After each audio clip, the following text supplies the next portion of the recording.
This might feel a little goofy, but that's okay. Because anytime you make a change, it's going to be goofy.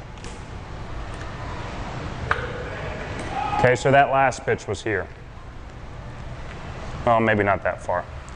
Probably there. Okay, that's a ball you should smash, right? So get in your stance. If you make this move, so load, if you make that move and go towards the ball with your hands, you're not going to hit it hard and you're going to hit a ground ball like you just did, okay?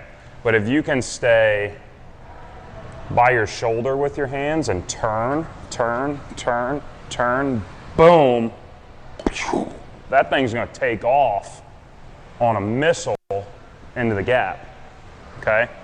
So I want you to think less about taking your hands towards the pitch and just turning towards the pitch.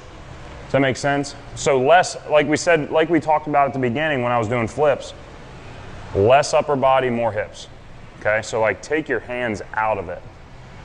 Take your arms away and just let your body turn. Cool?